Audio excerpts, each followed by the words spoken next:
ప్రారంభంగానే చేపల చెరువులలో చేప పిల్లల ఉత్పత్తికి గాను హ్యాచరీలలో హడావుడి మొదలవుతుంది.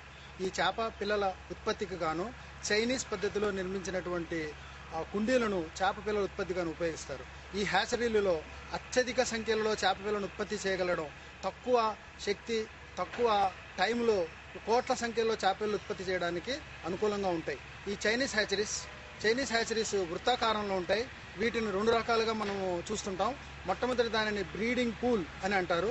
ఈ బ్రీడింగ్ పూల్లో మగ ఆడ చేపలను 2:1 నిష్పత్తిలో, అంటే ప్రతి 2 ఆడచేపలకు ప్రతి 2 మగ చేపలకు ఒక ఆడచేప చొప్పున వాటికి ఇంజెక్షన్ ఇచ్చి పిట్యూటరీ గ్లాండ్ ఎక్స్ట్రాక్ట్ కానీ, లేకపోతే LHRH, లేకపోతే ఓవాప్రిమ్ అనేటువంటి కానీ, ఓవాటైడ్ అనేటువంటి కానీ హార్మోన్లను చేప సంతానోత్పత్తి చేయగలిగినటువంటి మగ ఆడ చేపలకు ఇంజెక్షన్ చేసి వీటిని బ్రీడింగ్ పూల్లో విడుదల చేస్తారు.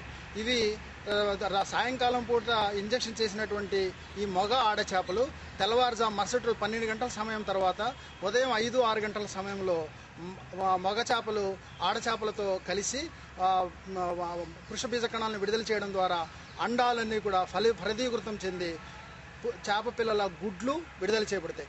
ఈ విధంగా విడుదల చేయబడినటువంటి గుడ్లను బ్రీడింగ్ పూల్ నుండి సేకరించి వాటిని హ్యాచింగ్ పూల్ లోపలికి విడుదల చేస్తారు.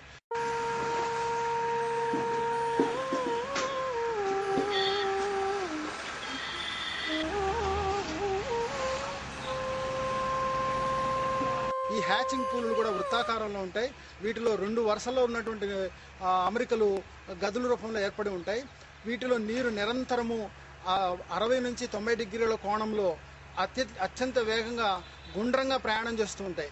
అంతేకాకుండా నీటి ఉపరి భాగంలో హ్యాచరీ కుండీల ఉపరి భాగంలో కృత్రిమంగా వర్షం ఏర్పడడానికి అనుకూలంగా స్ప్రింక్లర్స్ ఏర్పాటు చేయబడి ఉంటాయి. ఈ విధంగా ఉన్నటువంటి హ్యాచరీ పూలులో ఒకసారి ఉత్పత్తి చేసినటువంటి ఫలదీకరణం చెందినటువంటి చేప పిల్లల గుడ్లను మనము హ్యాచరీ కుండీలలో విడుదల చేసి వాటిని 2 నుంచి 3 రోజులు ఆ కుండీలలో మనం నిల్వ ఉంచుతాం. ఈ విధంగా ఉంచడం ద్వారా చేప పిల్లల గుడ్ల నుంచి చేప పిల్లలు విడుదలై అవి 3వ రోజుకు ఒక తల, తోక, కళ్ళు, రెక్కలు నోరును ఏర్పరచుకుని హ్యాచరీల నుంచి చేపల పిల్లల చెరువులకు విడుదల చేయడానికి అనుకూలంగా తయారవుతాయి. ఈ చైనీస్ హ్యాచరీస్ అనేటువంటిది మన భారతదేశంలో దాదాపు 1964 సంవత్సరంలో నుంచి వాడుకలో ఉన్నాయి. మన రాష్ట్రంలో ఈరోజు కనీసం 20 నుంచి 24 చైనీస్ హ్యాచరీ పూల్స్ ప్రైవేట్ రంగంలో కానీ ప్రభుత్వ రంగంలో కానీ నడపబడుతున్నాయి. ఒక్కొక్క హ్యాచరీ నుంచి రోజుకు 1 కోటి నుంచి 25 కోట్ల విలువైనటువంటి చేప పిల్లలను ఉత్పత్తి చేయడానికి ఈ చైనీస్ హ్యాచరీ పూల్స్ అనుకూలంగా ఉన్నాయి. ఈ చైనీస్ హ్యాచరీ పూల్స్ నుంచి బొచ్చె, శీలావతి, గడ్డి చేప, బంగారు తీగ, మోసు వంటి చేపలను ఉత్పత్తిగా వినియోగిస్తారు. సాధారణంగా బొచ్చె చేపలు త్వరితంగా బ్రీడ్ అవ్వవు, త్వరితంగా సంతానోత్పత్తిని చెందించు అనేటువంటి అభిప్రాయం చాలామందికి ఉంది. కానీ చైనీస్ హ్యాచరీలలో సరైనటువంటి పరిణతి చెందినటువంటి మగ ఆడ చేపలకు సరైన మోతాదులో హార్మోన్ల ఇంజెక్షన్ కానీ పిట్యూటరీ గ్రంథుల స్రావకాన్ని కానీ ఇచ్చినట్టయితే తప్పనిసరిగా అవి మంచి సంఖ్యలో అత్యధిక సంఖ్యలో గుడ్లను విడుదల చేసి ఎక్కువ సంఖ్యలో పిల్లలు కాయడానికి అవకాశాన్ని కలిగిస్తుంది.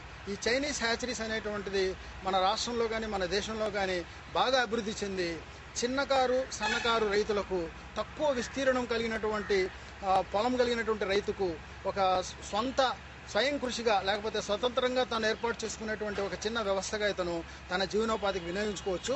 ఈ చైనీస్ హ్యాచరీస్ ఏర్పాటు చేసుకోవడానికి 6 ఎకరం నుంచి 2.5 ఎకరాల విస్తీర్ణం చాలు. 6 ఎకరంలో మనం కావాల్సిన మోతాదుల్లో ఈ గుండ్రంగా ఉన్నటువంటి చైనీస్ హ్యాచరీ పూల్స్ నిర్మాణం చేసుకుంటాం. మిగిలిన 1.5 ఎకరంలో చేప పిల్లలకు కావాల్సినటువంటి మగ ఆడ చేపల బ్రీడర్స్ను మనము పెంచుకొని వాటికి సరైన వయసు వచ్చిన తర్వాత ఈ హ్యాచరీ పూల్స్లో మనము వినియోగించుకుంటాం.